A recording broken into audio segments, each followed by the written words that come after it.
नमस्कार दोस्तों, मैं दीपा जोशी बोलती किताबें चैनल में आपका स्वागत करती हूँ। आज हम श्रीमद् भगवद गीता का तीसरा अध्याय पढ़ेंगे।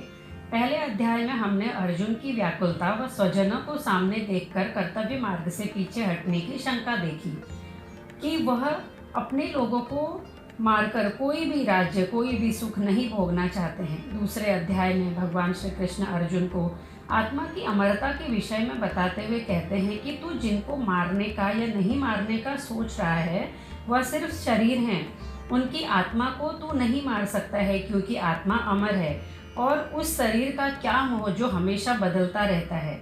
इसके बाद श्री कृष्ण अर्जुन को ज्ञान योग व कर्म योग के विषय में ज्ञान देते हैं कि दोनों ही मार्ग से मोक्ष प्राप्ति संभव है। अब अर्जुन भ्रमित हैं कि जब ज्ञान मार्ग से भी मुक्ति संभव है तो मैं कर्म क्यों करूं। तो आइए तीसरे अध्याय में हम देखते हैं कि ईश्वर अर्जुन की कर्म न करने की इस शंका का क्या समाधान बताते हैं। दोस्तों, कई बार हमारे मन में भी आता है कि कर्म करने से कर्मफल भी भुगतने पड़ते हैं, तो कर्म किए ही न जाएं। आइए आज हम ईश्वर की असीम अनुकंपा से अर्जुन की ही तरह अपनी इस शंका का उत्तर कृष्ण की शब्दों में सुनते हैं। दोस्तों, अध्याय शुरू करने से पहले मैं आपसे निवेदन करूंगी कि अगर आपने अभी तक चैनल को सब्सक्राइब नहीं किया है तो अभी कर दें और बेल बटन प्रेस कर दें ताकि आपको आने वाली हर उपयोगी पुस्तक की जानकारी मिलती रहे। तो आइए शुरू करते हैं। ओम श्री परमात्मने नमः।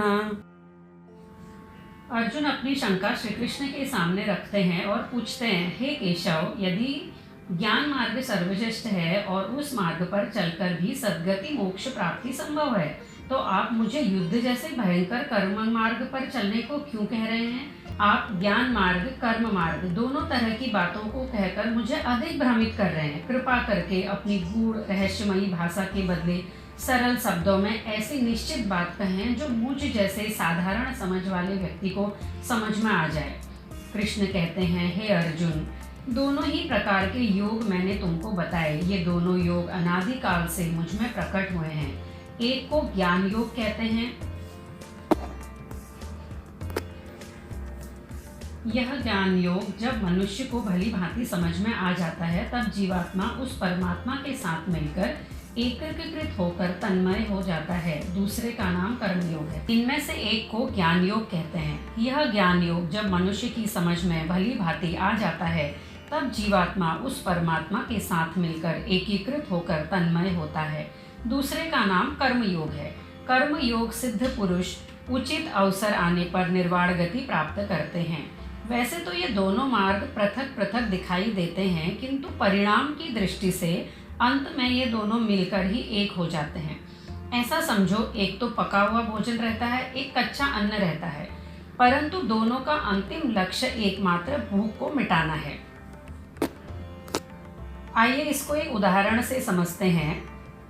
पक्षी उड़कर झट से फल तक पहुंच जाता है क्योंकि उसको उड़ना आता है, पर क्या मनुष्य भी पक्षी की ही भांति उड़कर फल तक पहुंच सकता है। वह तो धीरे धीरे एक डाल से दूसरे डाल के सहारे आगे बढ़ता हुआ अपने दृढ़ निश्चय की सामर्थ्य से कुछ समय बाद ही अभीष्ट फल प्राप्त करता है। बस उसी पक्षी वाली पद्धति से सांख्य योग तो ज्ञान की सामर्थ्य से मोक्ष प्राप्त करता है, परंतु कर्म योगी वेदों में वर्णित ऐसे कर्मों को करता है जो उसके स्वधर्म के लिए होते हैं और उचित समय आने पर वह पूर्णतः मोक्ष को प्राप्त होता है। परंतु हे अर्जुन, जो हमारे कर्तव्य कर्म हैं उन्हीं का त्याग कर बैठ जाना और फिर यह समझ लेना कि इससे मुझे निष्कर्मता सिद्ध हो जाएगी, यह बात मूर्खता की है। और यदि हम किन्हीं कारणों से कर्मों को छोड़ भी दें तो क्या इंद्रियों के स्वभाव छूट जाएंगे। बताओ, कानों से सुनना बंद हो जाएगा क्या, या आँखों से देखने की सामर्थ्य चले जाएगी। क्या बुद्धि ने कल्पना करना छोड़ा है कभी। भूख प्यास आदि कभी रुके हैं। यह सब रुकता नहीं तो फिर कौन सा त्याग किया। फिर कर्मों का त्याग मात्र कर देने से होगा क्या। कहने का अभिप्राय यह है कि जब तक शरीर का आश्रय बना हुआ है तब तक कर्मों का परित्याग हो ही नहीं सकता है। हे अर्जुन, शास्त्रोक्त विधि से कर्म कर। अपना हर कर्म एक यज्ञ की भांति अर्थात ईश्वर को समर्पित करके कर। दोस्तों, इसीलिए हमारे पूर्वजों ने हमको कार्य की शुरुआत देवताओं को प्रसन्न करते हुए श्री गणेश को स्मरण करते हुए करने को कहा है।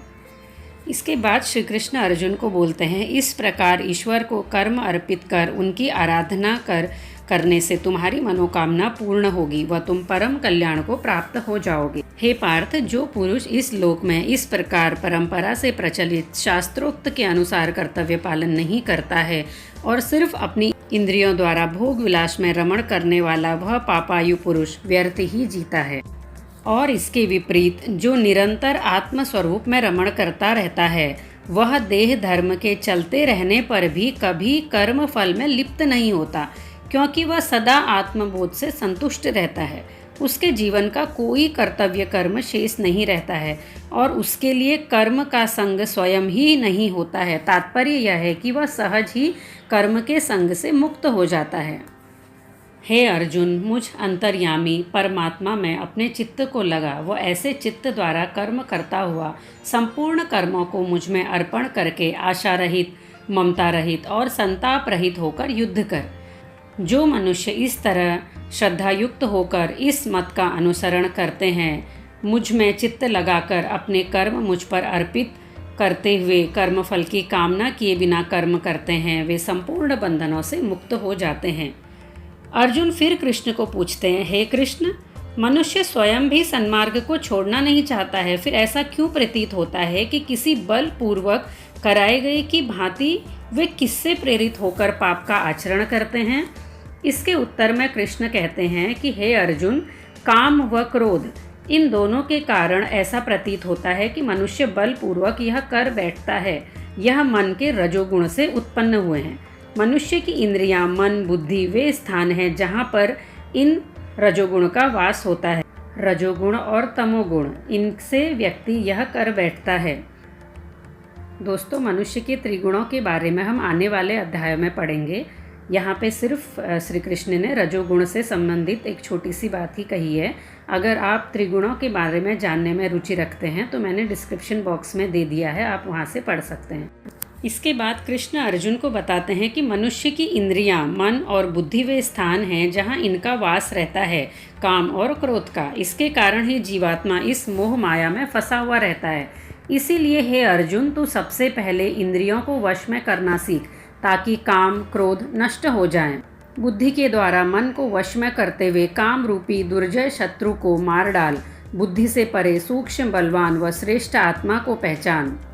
दोस्तों, यहाँ पर भगवद गीता का तीसरा अध्याय समाप्त होता है। अगर कुछ सीमित शब्दों में तीसरे अध्याय को कहें तो कृष्ण ने हम सभी के मन की यह शंका दूर की है कि हम कर्म न करें।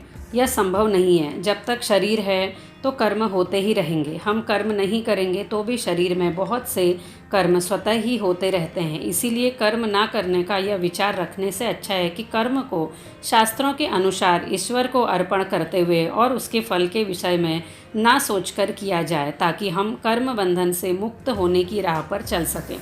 दोस्तों, मैं उम्मीद करती हूँ कि भगवद गीता का ज्ञान जो बहुत लोगों को कठिन प्रतीत होता है, उन तक मैं सरल व स्पष्ट व सीमित शब्दों तक पहुंचाने का यह मेरा प्रयास शायद उनको पसंद आएगा। आपके कुछ सुझाव होंगे तो उनको भी आप कृपया कमेंट बॉक्स में ज़रूर बताइए और यह वीडियो उन लोगों को ज़रूर शेयर करें जो हमारी तरह कभी कभी इस बात को लेकर भ्रमित रहते हैं कि क्यों और कैसे इस जीवन को बिताया जाए, कैसे इन सब चीज़ों से छुटकारा मिले। अगर हमने किसी एक इंसान की भी सोच में थोड़ी मदद कर दी तो यह हमारा प्रयास सफल हो जाएगा। धन्यवाद। तो आइए मिलते हैं अगले वीडियो में।